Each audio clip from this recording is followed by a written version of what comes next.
first periodic properties and its variation in a group or period.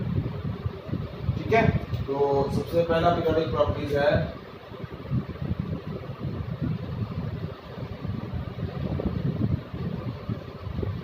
atomic radius. ठीक है, so as we know that the structure of an atom consists of positively charged nucleus and around that electrons revolve in a different concentric circles. ठीक है, let's suppose this is the outermost shell of the atom. So what is the atomic radius? Atomic radius is the distance between the center of the nucleus. It is a distance between center of the nucleus and the outermost shell.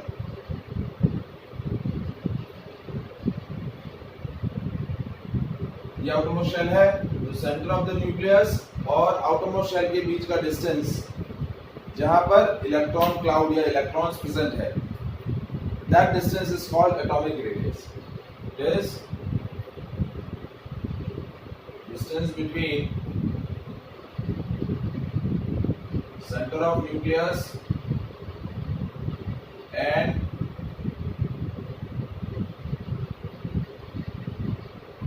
outermost shell where electrons are present.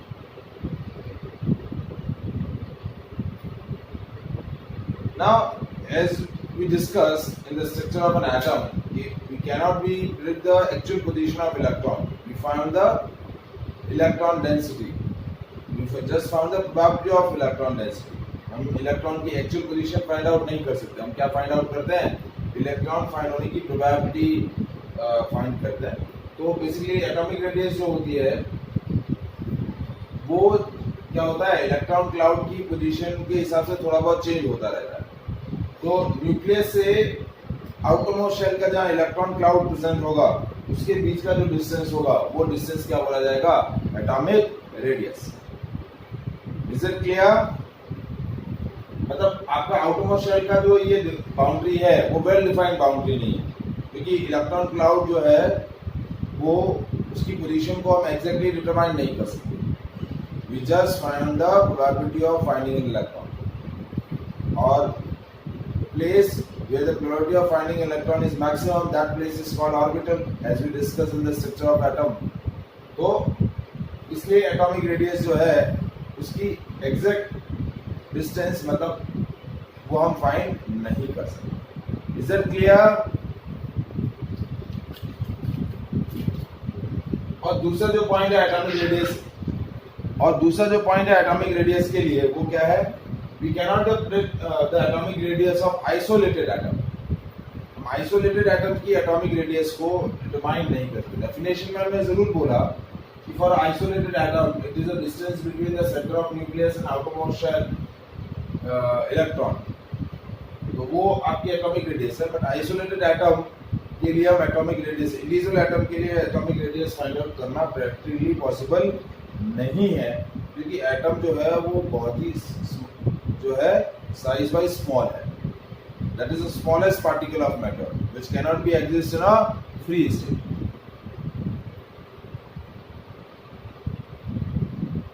ठीक है. और दूसरा जो reason होता है कि isolated atom के लिए हम इसको क्यों नहीं डिटरमाइन कर सकते, क्योंकि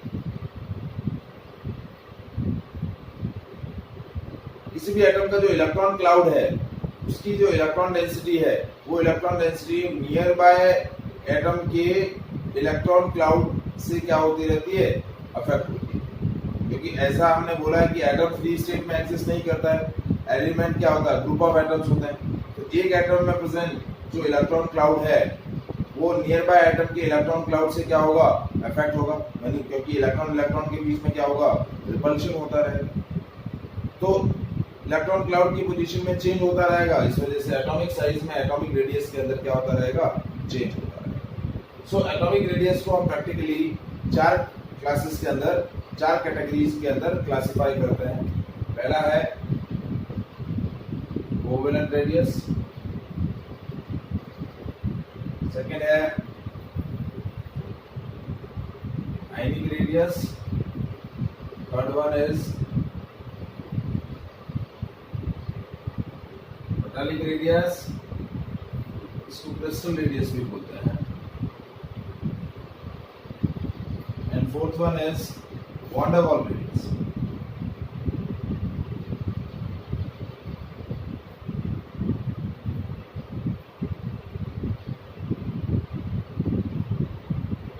These are the four different categories of atomic radius. ठीक है, सो वन बाय वन हम इन सारी रेडियसेस को डिस्कस करते हैं। सबसे पहला आता है covalent radius.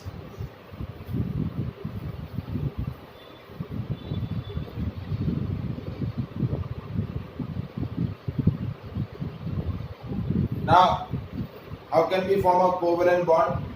When atom of one element share their electron with the atom of another element or same kind of element, जब इलेक्ट्रॉन की शेयरिंग होगी तो इलेक्ट्रॉन की शेयरिंग से जो बॉन्ड बनेगा वो बॉन्ड क्या बोला जाएगा? कोवैलेंट। जैसे मैं एग्जांपल लूं कि हाइड्रोजन एटम है, ये इसका न्यूक्लियस, ठीक है, दूसरा हाइड्रोजन एटम अपना एक इलेक्ट्रॉन इसके साथ शेयर कर रहा है। Suppose we are taking two atoms of identical type या टू एटम्स ऑफ आइडेंटिकल या सेम एलिमेंट, जैसे हाइड्रोजन की बात करें तो क्या कर रहा है, ये हाइड्रोजन अपना एक इलेक्ट्रॉन इसके साथ शेयर कर रहा है, ये हाइड्रोजन अपना एक इलेक्ट्रॉन इसके साथ शेयर कर रहा है, तो ये बॉन्ड जो है क्या बन गया? Covalent bond. तो कोवैलेंट रेडियस क्या होगा? ये आपका दोनों एटम के न्यूक्लियस के बीच का डिस्टेंस, इस डिस्टेंस का जो हाफ होगा, this is the distance between nucleus of two identical atoms, और इसका जो हाफ होगा that is called covalent radius. तो इसको हम कैसे डिफाइन करेंगे? It is equal to the half of the distance between the two nuclei of two atoms bonded by covalent bond. It is equal to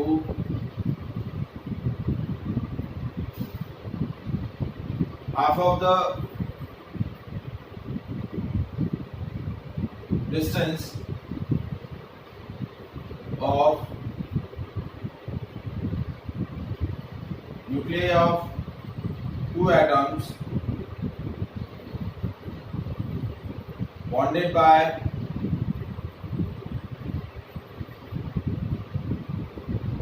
covalent bond, या फिर हम इसको बोल सकते हैं half of the inter nucleus distance.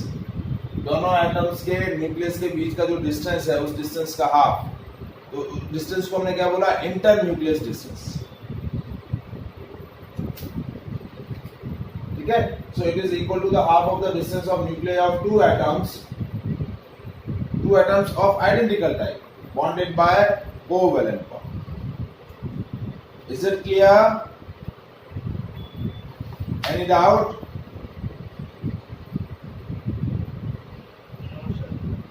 Confirm?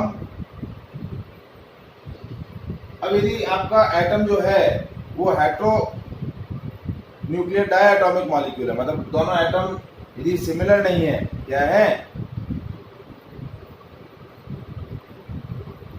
अलग अलग atom है,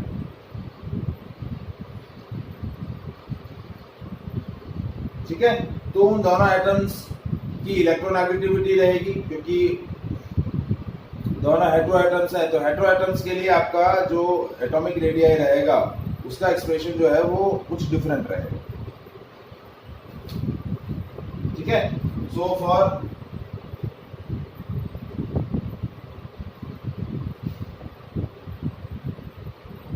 हेट्रो डायटोमिक मॉलिक्यूल, जैसे ये की ए है, ये बी, ये ए, ये बी, ठीक है। तो DAB क्या हो जाएगा? DAB is RA plus R। ये देखिए, ये पूरा ये DAB है, ये हो जाएगा आर ए और ये हो जाएगा आर बी। अब आर ए और आर बी जो है वो अलग अलग रहेंगे। इसमें क्या होता है, ये आर ए और ये आर ए है, दोनों आइडेंटिकल एटम है तो इक्वल है, तो D A is what, this distance is what, twice of R A. लेकिन यहाँ क्या हो जाएगा, D A B is equal to R A plus R B, क्योंकि आपकी कैसे हैं एटम्स, हेटेरो एटम्स है, एक ए है एक बी है, तो एक की रेडियाई छोटी हो सकती है, एक की रेडियाई बड़ी हो सकती है। Is it clear? आया समझ में? ये फॉर्मूला कब यूज करना है, जब दोनों एटम हेटेरो एटम है और जिनकी इलेक्ट्रोनेगेटिविटी आइडेंटिकल है।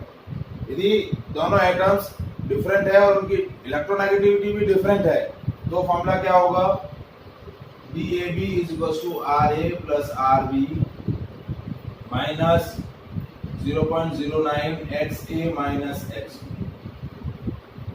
और XA और XB क्या है, उन दोनों एटम्स की इलेक्ट्रोनेगेटिविटी क्या है, उन दोनों एटम्स की इलेक्ट्रोनेगेटिविटी। तो इलेक्ट्रोनेगेटिविटी डिफरेंस होने की वजह से कोवेलेंट रेडियस का जो साइज है वो क्या हो जाता है, और छोटा हो जाता है।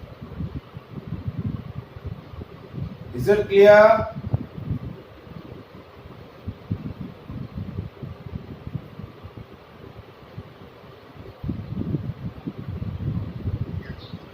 Any doubt to anyone?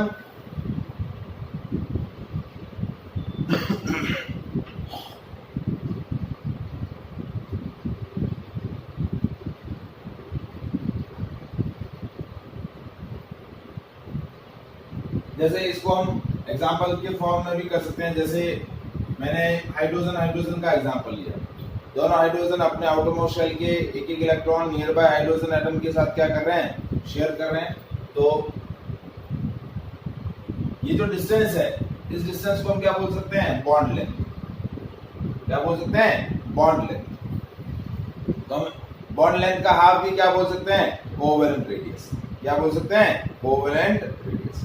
अब हाइड्रोजन के लिए जो बॉन्ड लेंथ होती है वो होती है 0.74 एंगस्ट्रॉम, तो रेडियस क्या हो जाएगी, 0.74 डिवाइड बाय 2, तो ये हो गया 0.37 angstrom. So that will be the covalent radius of hydrogen molecule। क्या हो गया, covalent radius of hydrogen। अब जैसे मैं एक और एग्जांपल ले रहा हूँ, क्लोरीन। क्लोरीन के आउटरमोस्ट शेल में कितने इलेक्ट्रॉन होते हैं, 7। ये अपना एक इलेक्ट्रॉन इसके साथ शेयर कर रहा है और ये अपना इलेक्ट्रॉन शेयर कर रहा है, तो ये कोवेलेंट बॉन्ड। तो अब एटॉमिक रेडियस क्या होगी, सॉरी कोवेलेंट रेडियस क्या होगी। अब ये बॉन्ड लेंथ है, इस बॉन्ड लेंथ की वैल्यू होती है 1.98 एंगस्ट्रॉम डिवाइड बाय 2, तो हो गया 0.99 एंगस्ट्रॉम।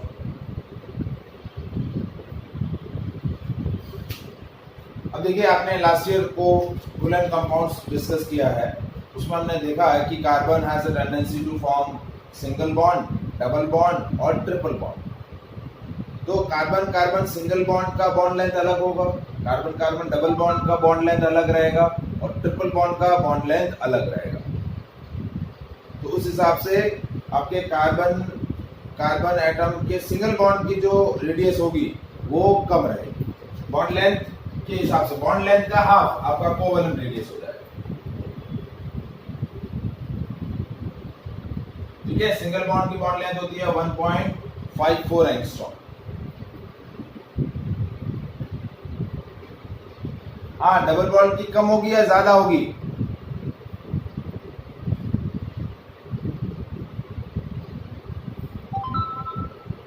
क्या बोलता है आपका लॉजिक, क्या बोलता है,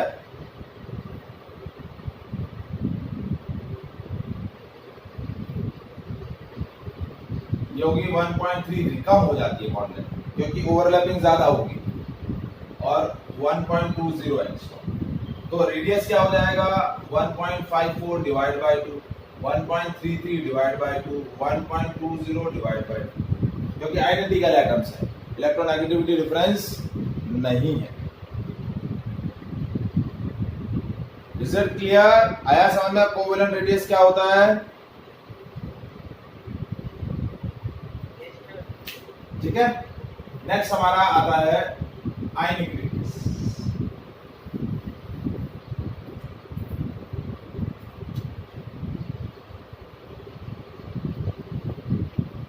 ठीक है ना। How to form an ion, cation और एनायन कैसे फॉर्म होते हैं? whenever an isolated atom loses its electron, it will form cation, and when it accepts the electrons from any other system or any other atom, it will form anion.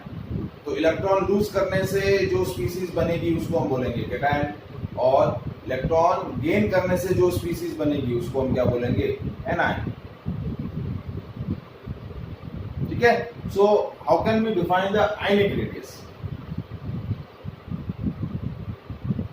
तो ionic radius क्या होता है? It is the effective distance from the nucleus of the an ion, it is the effective distance from the nucleus of an atom or nucleus of an ion up to which it has an influence on its electron cloud.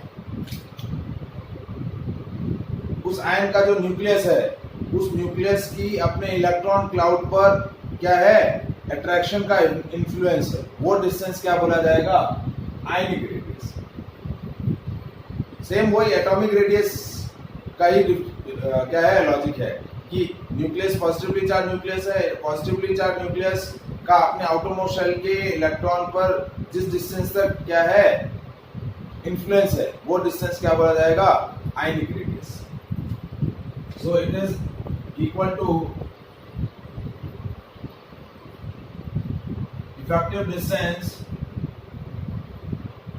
Up to which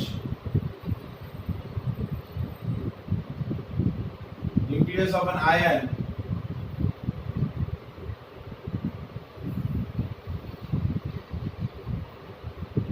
has its influence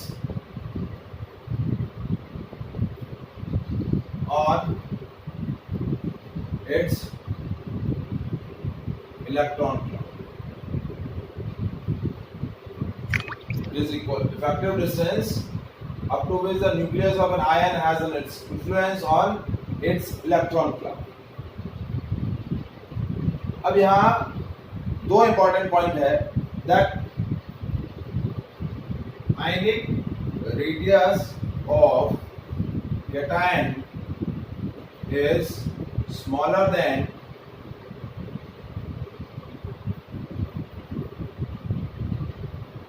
radius of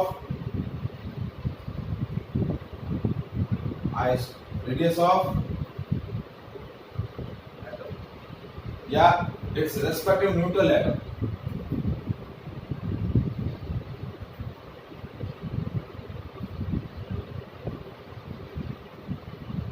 And second point, that ionic radius of anion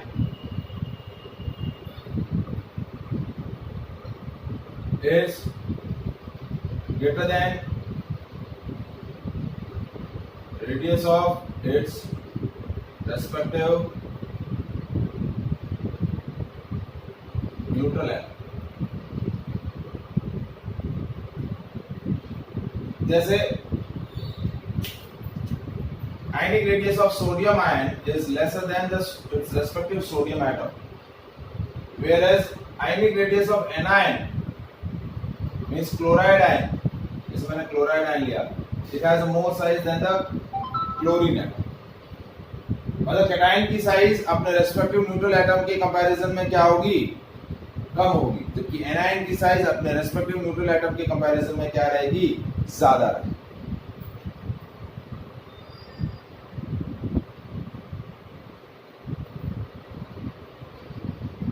ठीक है। और cation is always smaller than it's corresponding atom, whereas anion is bigger than that its corresponding atom. ठीक है। अब इसको हम, मैंने ये जो एग्जांपल लिया है उससे मैं आपको एक्सप्लेन कर रहा हूं ऐसा क्यों है। ये क्वेश्चन बहुत बार एग्जाम में आता है। जैसे देखिए,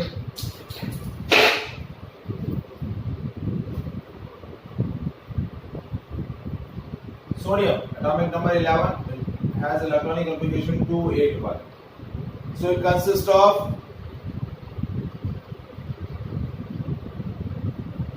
शेल, पहले शेल के अंदर 2 इलेक्ट्रॉन है, दूसरे शेल के अंदर 8, 4, 5, 6, 7, 8 और तीसरे के अंदर तो रेडियस ये है। न्यूक्लियस और आउटरमोस्ट शेल इलेक्ट्रॉन के बीच का इफेक्टिव डिस्टेंस। अब क्या हुआ, सोडियम आयन बनेगा तो इट कंसिस्ट ऑफ 10 इलेक्ट्रॉन। तो अभी भी न्यूक्लियस में प्रोटॉन 11 ही है, but it has only 10 electrons. पहली ऑर्बिट में 2 और दूसरी ऑर्बिट में 8। तो क्या हुआ, ये न्यूक्लियस पहली ऑर्बिट में 2 इलेक्ट्रॉन, दूसरी ऑर्बिट में 8 इलेक्ट्रॉन।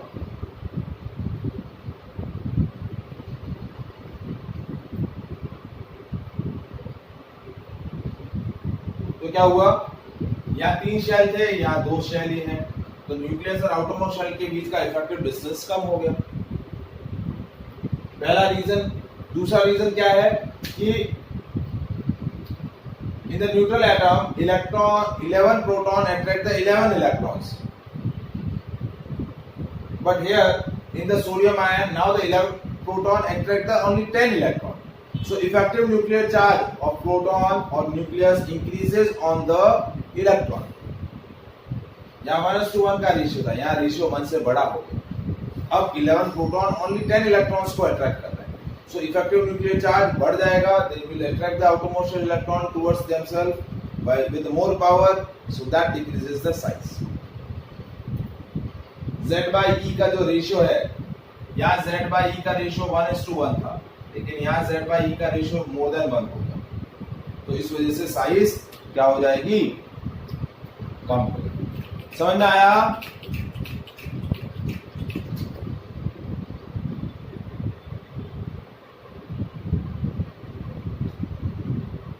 अब सेकेंड है कि एनायन का साइज उसके करस्पॉन्डिंग एटम से बड़ा होता है।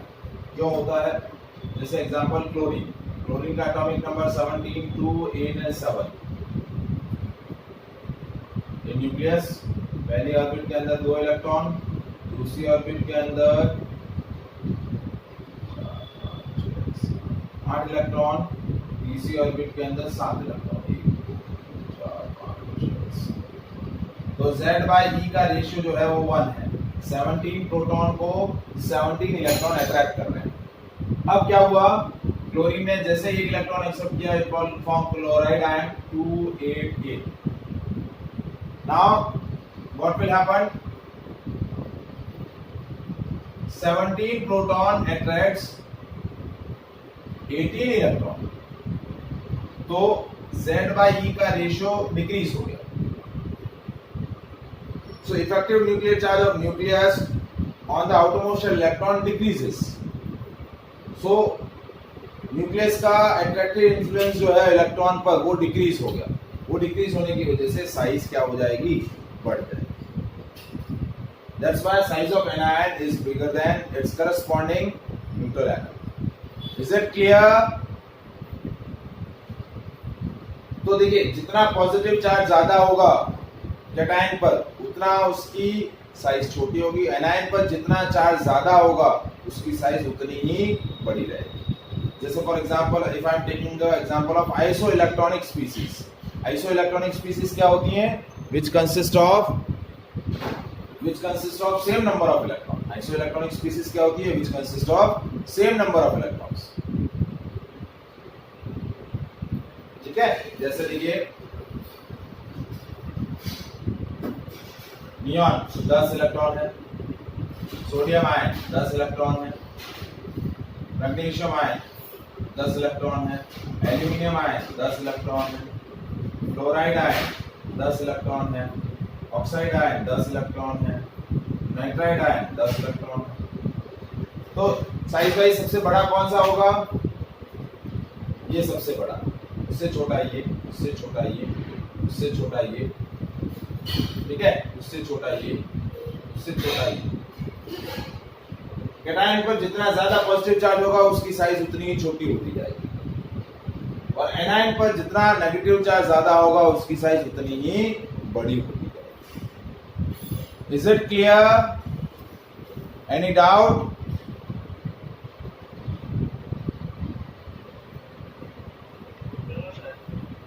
ठीक है। अब नेक्स्ट आता है हमारा वॉन डेर वाल रेडियस।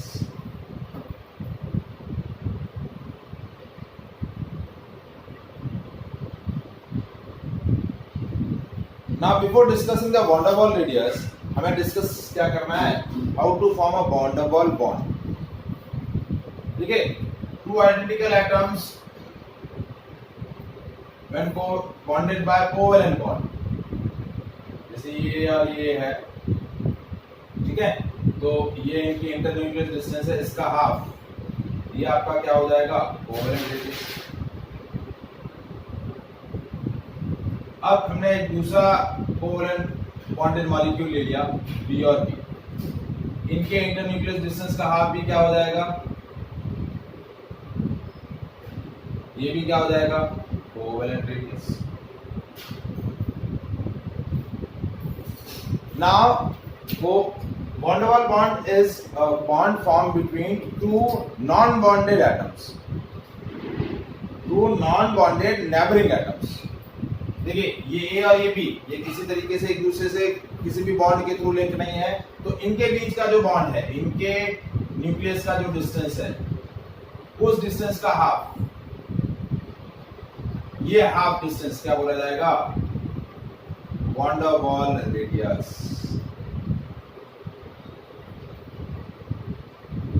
ये दोनों कैसे एटम है, नॉन बॉन्डेड एटम्स। और ये जो मैंने ब्लू कलर से दिखाई है, that is the distance between nuclear of two non bonded neighbouring atoms of two adjacent molecule. ये दोनों एडजेसेंट मॉलिक्यूल है, ये A2 मॉलिक्यूल है, B2 मॉलिक्यूल है, और इस डिस्टेंस का जो हाफ होगा, that half distance is called van der Waal radius. So how can we define a van der Waal radius? It is equal to half of the distance between nuclei of two non-bonded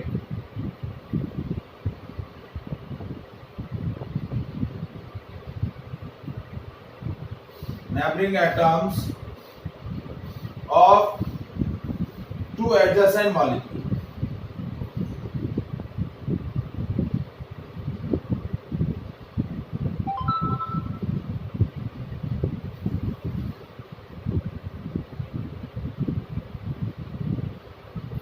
In solids, so that is called van der Waals radius. तो आप diagrammatically देख सकते हैं कि van der Waals radius जो है, that is bigger than covalent radius.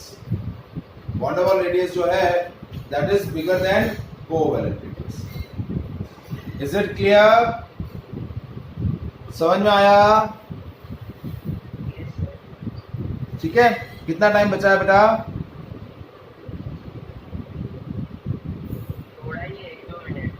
हाँ, तो वापस कनेक्ट होना है बेटा ना।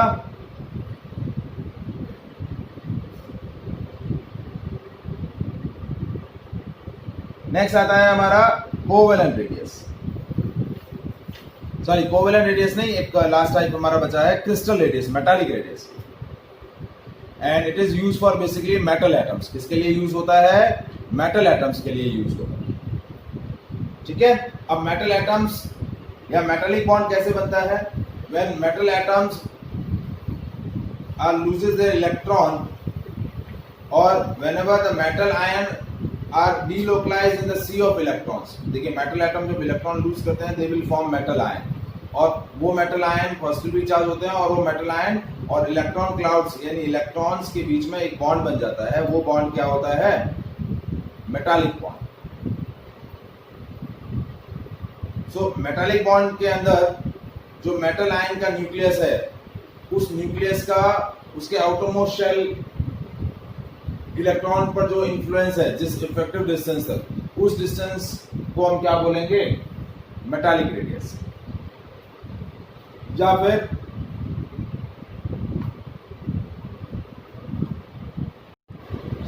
मेटालिक रेडियस क्या रहता है?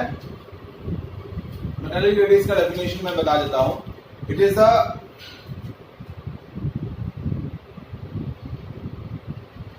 is equal to the half of the distance between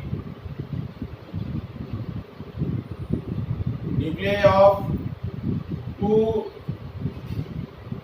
metal atoms, क्योंकि मेटालिक रेडियस मेटालिक बॉन्ड के अंदर एग्जिस्ट करती है, तो it is half of the distance between nuclei of two metal atoms या two adjacent metal atoms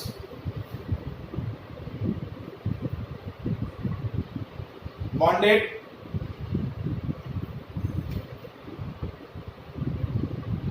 in metallic closed packed structure.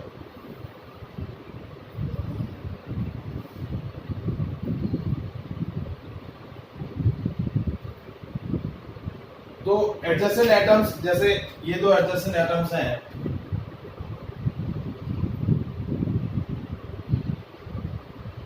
ठीक है, इनके इंटरन्यूक्लियर डिस्टेंस का ये जो हाफ होगा, ये क्या बोला जाएगा? Metallic radius. Metallic radius is always greater than the covalent radius. या कोवेलेंट में क्या होता है? बॉन्डेड एटम्स के बीच में ओवरलैपिंग होती है, बॉन्डिंग बनती है. यहां पर क्या हो रहा है? ये मेटल एटम्स एक दूसरे से कनेक्टेड है, because metal atom loses the electron and form metal ion, and metal ion are delocalized in a sea of electrons. तो यहां देखिए कोवेलेंट रेडियस ये रहती है, ये कोवेलेंट रेडियस, ये मेटालिक रेडियस. और वॉन डर वाल रेडियस हमने क्या बताया?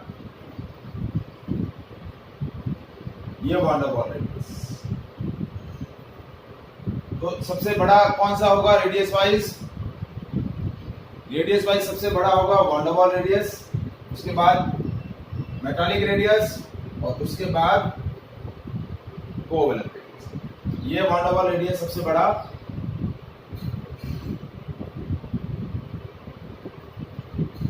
तो वॉन डर वाल रेडियस सबसे बड़ा हो जाएगा, उसके बाद मेटालिक रेडियस, और उसके बाद कोवेलेंट.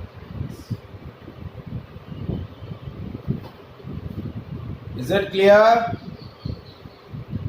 Any doubt?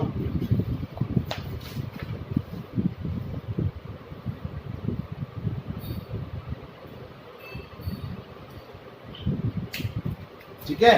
अब एटॉमिक साइज में जो वेरिएशन है वो मैं कल डिस्कस करूंगा, क्योंकि अभी कोई कनेक्ट ही नहीं हुआ है वापस. ठीक है, तो एटॉमिक साइज में वेरिएशन हम कल डिस्कस करेंगे. ठीक है, फिर आयनाइजेशन, एंथैल्पी और इनके पैरामीटर्स जो हैं वो हम कल डिस्कस करेंगे. ओके, चलिए, ओके, बाय.